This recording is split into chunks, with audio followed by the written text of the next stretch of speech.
Welcome to the new Cyber Frontier, bringing you the latest news, trends, and hottest topics that focus on advances in cybersecurity and cyber industry economics. Our expert yet down-to-earth hosts make cybersecurity straightforward. They ask the tough questions and make this challenging topic something that everyone can understand. Our candid approach lets guests open up on topics we would all like to see addressed. You can find us on the web at newcyberfrontier.com. That's www.newcyberfrontier.com. Now join today's host as he introduces the topic for today's New Cyber Frontier.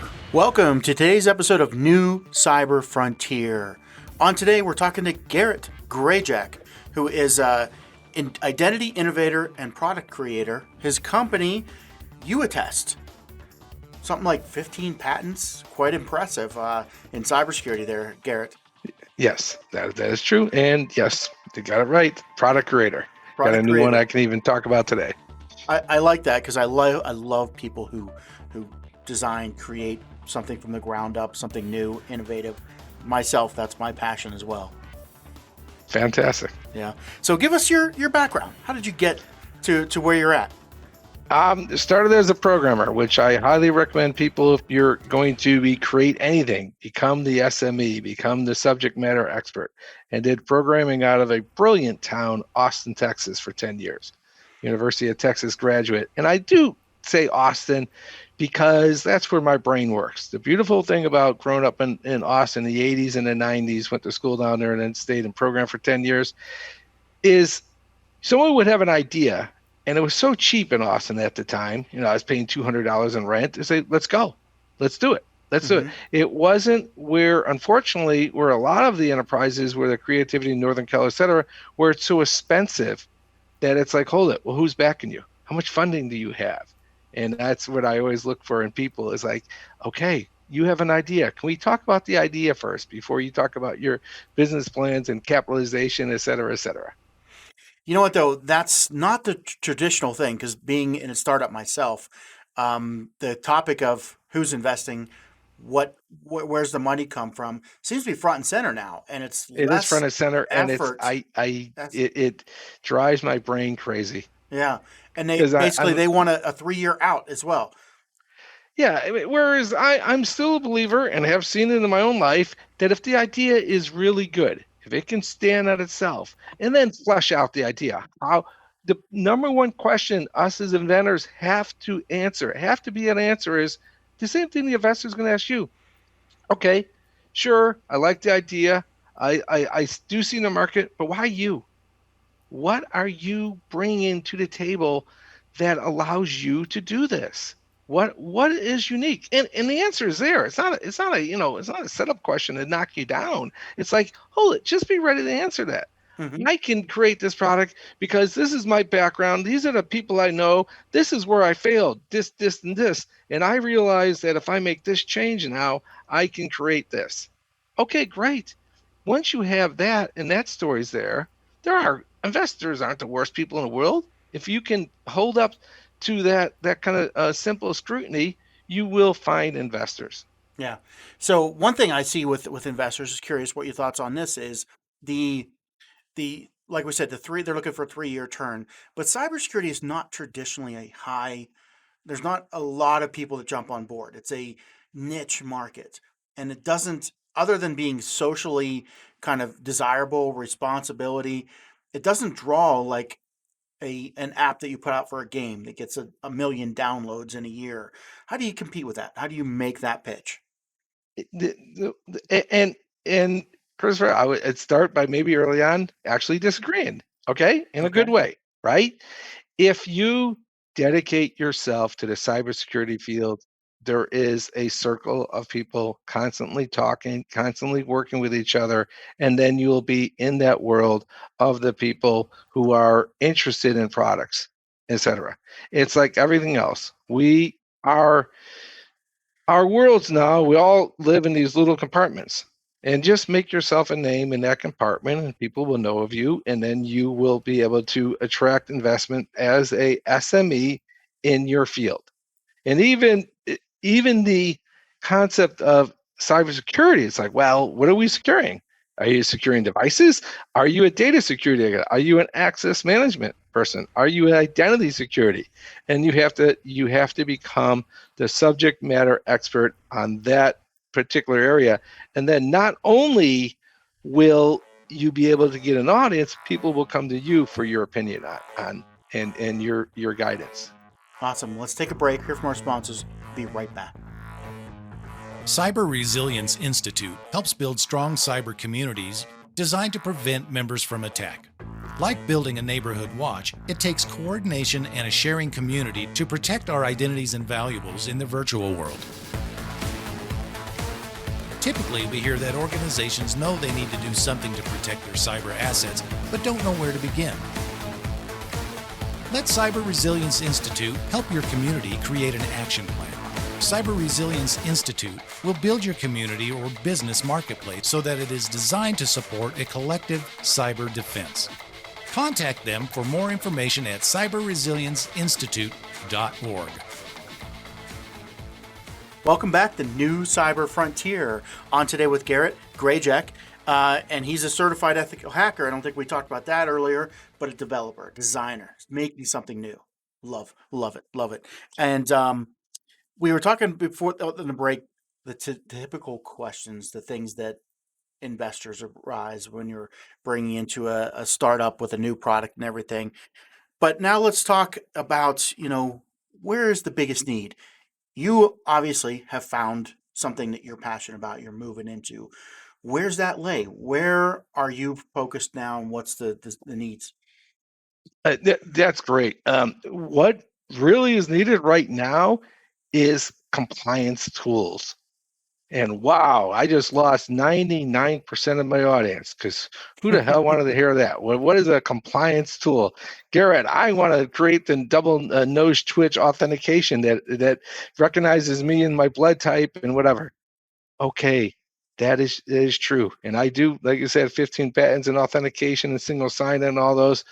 Okay, what is really holding up products and releases in enterprises? It's not the technology, it's not the authentication, it's not the single sign-on, it's not the provisioning, it's the actual compliance and approval process of applications. People, we got a great example we all can look at, right? It's called the COVID-19 immunizations, right? It's not, they had to waive all these standard compliance and authorization procedures to get it out the door, right? It's not to say there's technology, and that's a unique case. In the normal case of what we have is enterprises want to release functionality, they want to release new features or whatever, but what's holding them back is the regulations and the actual mechanisms the enterprises have to meet those regulations. And then I'll tell you why this is. Question we think of so often, I hear this come out from people is we spend all of our cybersecurity dollars on meeting the regulation, making compliance, checking the box, and we're not doing any moving forward. There's something I had to my last product. I created a product that was completely novel, new, and then had to do a business plan for it for a company called Silence that got bought by BlackBerry. The identity management products, total SAM of those things were somewhere around $8 to $10 billion, which is a pretty good number. Okay, the audit and identity governance around those was between 12 and $20 billion, and you're like, well, hold it. What are those products? Well, there are a few products in there. What there really are is a lot of services. Mm-hmm. And I'm not calling anyone out here, but there's a lot of money in compliance that has nothing to do with product. It has everything to do with the massive service dollars that the big SIs charge. So okay? It's just people on the ground doing the work. People on the ground doing manual procedures to audit an enterprise. Auditing an enterprise is a hugely expensive tax. Now, we all know there was good reasons for, Sarbanes-Oxley, et cetera, the hacks, whatever. But you have to remember who wrote those regulations. Who wrote those regulations were the SIs. The on-the-ground Okay? auditors, yeah. Yes, and they're saying, okay, enterprises, you misbehaved. I'm going to work with the senators. We're going to have this regulation, and it's with us. And it isn't just America anymore. I mean, I'm working with Japan. They got JSOX, and then the other enterprises copy this. Okay, there is those regulations and those compliance measures explicitly do not, and for good purpose, call out technology. What they call about is practices and procedures, which are very vague, and then you have a very time-consuming process to show that you're meeting the practices procedures. So you're not hearing wrong when people say, wow, I'd like to address my security concerns, but I'm really huge amount about it meeting my compliance measures. Well, guys, maybe we should be look at not what we have to do, because that's not going to change. Compliance measures are this. We're in a regulated economy. We're in a regulated markets. I mean, if you're using IT is built for the regulated markets. I don't care if it's your financial, healthcare, government, insurance, etc. Those are all regulated. Those all have heavy compliance. What we have to look at and reanalyze is how are we meeting these compliances, and is our methods and practices a little bit outdated? And in every organization I go to, it is outdated. And the workers realize it's outdated, but they're waiting for the innovators and the product people to come up with something and help them. And what I've seen, just to extrapolate on this, what I've seen is that the real bright minds that come up with the really neat stuff, and there are fantastic authentication identity products out there, they're not working on compliance measures. They're working on that spotlight. They're working on, wow, I figured out the double nose switch. I figured out the retinal scan. I figured out how to, solve cross-site scripting through this AI mechanism that says rock and roll. Well, what about where the company's really spending their money? Because they integrate the wonderful new feature, right? And then the auditors come and slow the process in and said, okay, I need to see this log. I need to see this screenshot. I need to see these rules. I need to see these changes. And they're using basically 1980s mechanisms to do that. And that's what's costing industries a lot of money. And if we lower the cost of the compliance measures, then enterprises have more IT spend towards new solutions and new functionality. So as a new functionality, creator, what's the biggest things you see stopping people? Say you come up with this great new compliance tool, you go in, companies say, yeah, it's great. What's the stop? The concept is we gotta stop us creators have to stop the concept of net new, that we're so sold on our idea. We're so sold on our functionality that we don't bother to take the time and say, hold it, what do they already have existing? And how do I integrate? How do I, one, fit into what they have, and then complement, collaborative, whatever. Rip and replace is insane for innovation. I get it. But Garrett, that's what real innovation is. Okay, fine. Everyone wants to be Elon Musk. You're going to rip and replace the entire auto industry. But there's only one Elon Musk. And I know that sounds awful, whatever. But if you're an IT guy and you got your 3 buddies or 6 buddies and you're saying we're going to build something, okay, what are you going to do? You're going to tell someone you got to rip and replace their entire Microsoft Azure to work with you? I mean, what's your chances of winning there? Or do you say, guys, I got it. The missing functionality is X. People are deploying this in Y, and therefore what I've developed is a mechanism to work with the existing APIs, and we can build out this feature that the world needs in, it can be deployed like my last deployment, 3 minutes. 3 minutes. That's pretty. Yes, 3 minutes. And it was very funny thing, because the guy said, hold it, Garrett, now I'm going to put you on the spot. This is your standard, COVID-19 type, 12 people on the call, everyone, looking at each other, looking at their phones. And the guy goes, no, Garrett, you attest. Your reference call said the install was 10 minutes. So I'm going to start the clock here and see if you're a liar. And we, get the APIs going, and voila, it integrates in 3 minutes. He goes, wow, you were a liar, but in a good way. And that's how we have to be, guys. We have to recognize that people have day jobs, that what the hardest part for us as innovators to remember is we're passionate what we do. We believe in our functionalities. And what's that old line, and I'm sure I'll screw it up, that what's the difference between an enthusiast and a fanatic, right? Enthusiast won't, you can't change his mind, and a fanatic, you can't get him to change the topic. Well, that's what we are as innovators. We can't change the topic. But the people we're selling to are context switching, right? We've got 30 minutes. I got 30 minutes to talk to this guy about how I'm going to change his compliance mechanisms. Okay, his next call is why he needs better door stops, right? Because he's the CIO and they're not secure. And his third call is then a better email system. And his fourth call is a new mobile security package, right? I have to not only sell him on the concept of what I can do for him, but that what I invent for him will actually be deployable in his limited resources and his limited time. Yeah. Let's take a break, hear from our sponsors. We'll be right back.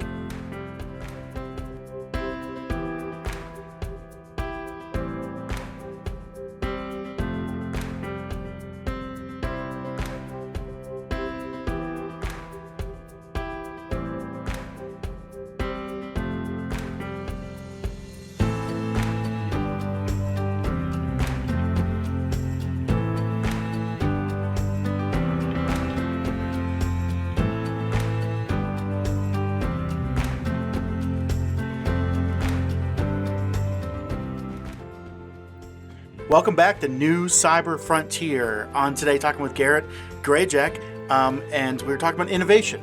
And before the break, you got into the things that stop companies. And I loved your example of walking through a CIO's day and one call to the next, and your product, your idea that takes 3 to 6 months to integrate has to back up with his install package on the next call. Yep, exactly. Yes. Yeah. Yes. So give some advice now for designers on how to get there. Perfect. Thanks. Okay, guys, the world's changed. I got a SAC Capruzo I got to do later today. And I go, man, the world's one of 4 iterations, right? First of all, we had a single system. Even when I was in school at University of Texas, they had a few of these around, the old IBM mainframes. Everything was there in the system. And it made sense. If you build something, you would go to that CIO and say, hey, you got the IBM 360 running this operating system. I'm going to plug in here and it'll work. And the guy's like, all right, I can quantify that. That makes sense, right? Then what would happen, we went to distributed systems. And then we were like, okay, I got one more distributed system for it. And it really did. That's what we did. We have this database, you have this email server, you have this, right? In the third phase of this, what we started to do is bring these together through tools, okay? Either third-party tools like the SSO players, your Oktas, your Pings, your whatever, or what we did is really, and it's more like in the fourth phase, it says, hold it. What I'll do is I will just put these into a single container. I will AWS these things. I will buy into the Microsoft Azure platform. I will buy into the Google Suite platform, and I will then add my products and functionality there.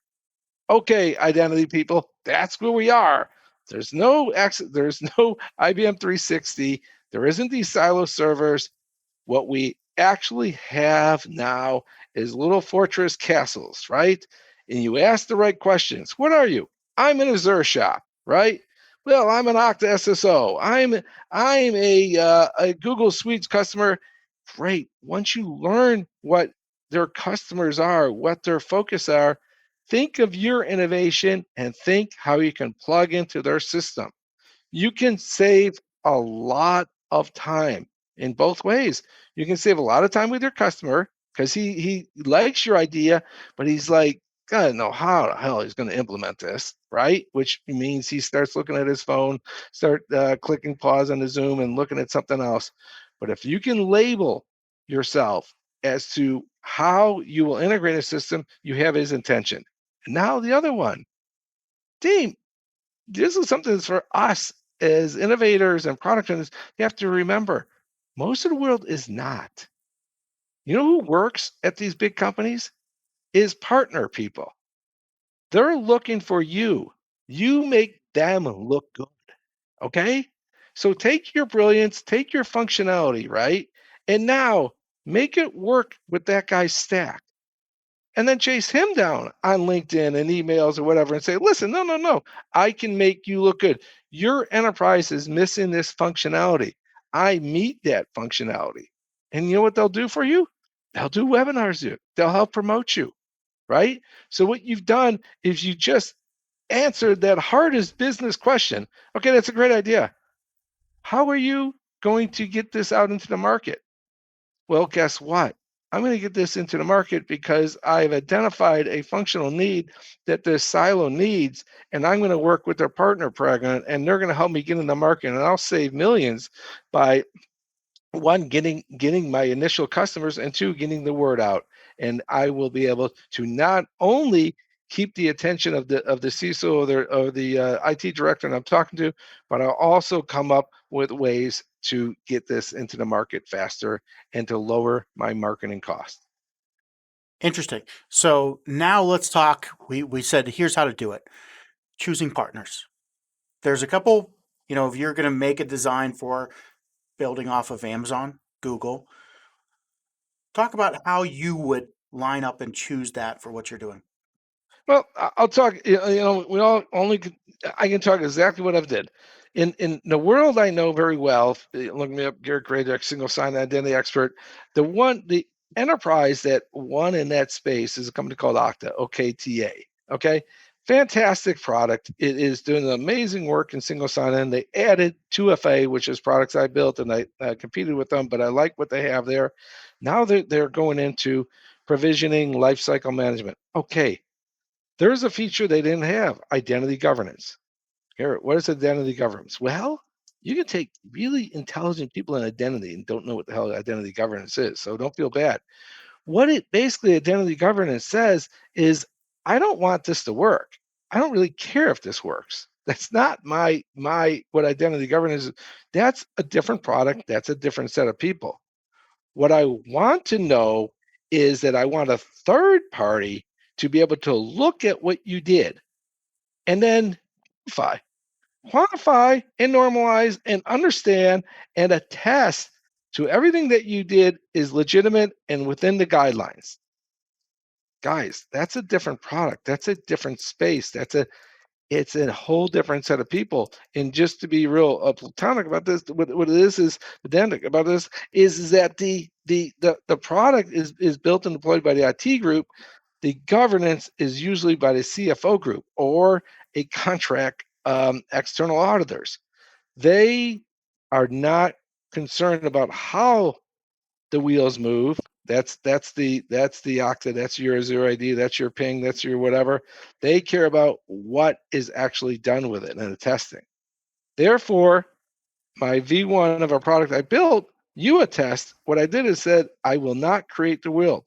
What I will do is I will build all the workflow, all the GUIs, all the functionality to show who, what, and why those deployments were made, and I will leverage it off the Okta APIs. And not having to go into Salesforce, Workday, Concur, all these agents that I would have to write otherwise. By going into Okta, I saved myself probably between $5 and $10 million in connectors, and then got my first customers by working with Okta. Now, the beautiful thing, my fellow innovators, is what I did is abstract it out. Am I married to the Okta platform? Well, I already built features that make it work with non-Okta customers. And all I have to do is build an agent plugin and say, okay, and I get these calls all the time. I'm not an Okta customer. I would love this if this is Azure ID. Great, I'm looking into it. But that's what we do. We should intelligently build what's not there, build out the workflow, build out the functionality, make it deploy quickly, get our prototypes out, get our first customers out there, and then expand that way. Interesting. Deploy quickly. I know something we talked about earlier. What would be something that you would strive for that would be acceptable to customers? I think in today's society of literally, I was running to the office this morning. I had two things I had to take care of work, and then my son's like, "Dad, I'm in this music class. They got to have us put in this app."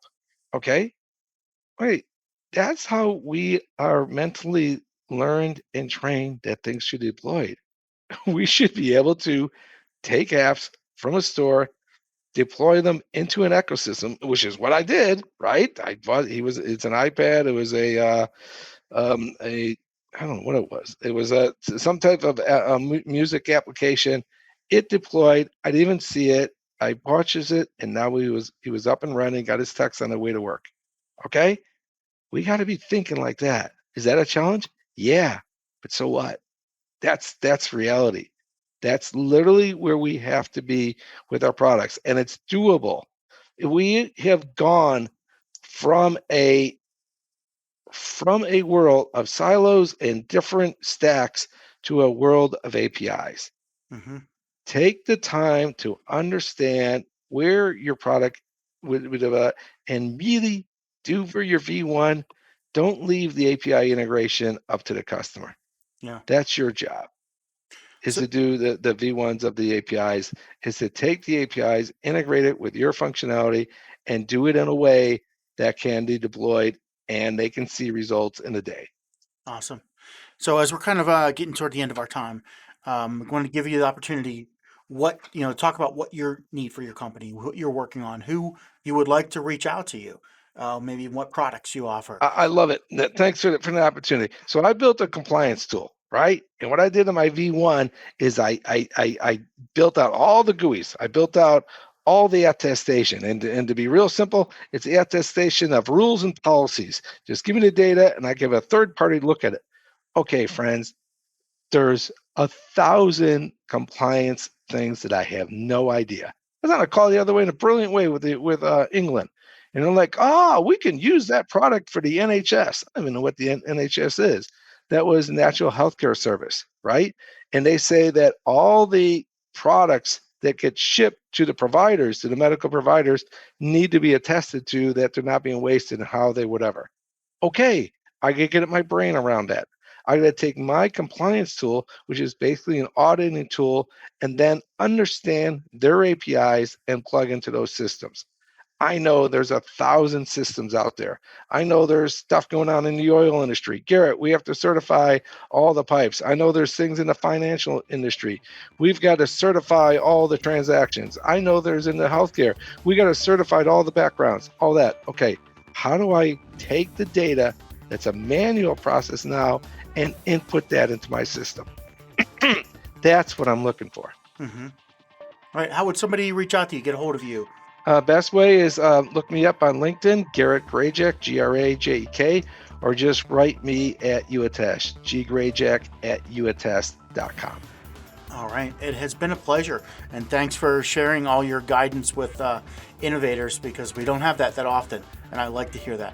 Have a good day, though. All the best. Thank you. Thank you for listening to New Cyber Frontier. Remember to follow or like our post and circulate each new show to your networks. We keep you informed, bring you the latest news, explore new trends, and find the hottest topics. With New Cyber Frontier, you don't have to be a computer or cybersecurity expert, just get plugged in.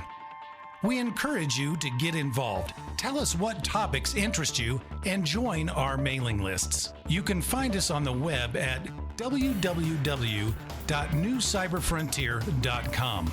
That's newcyberfrontier.com. Check out our previous interviews and please let us know if there are any topics that you would like to hear discussed. See you next time on New Cyber Frontier.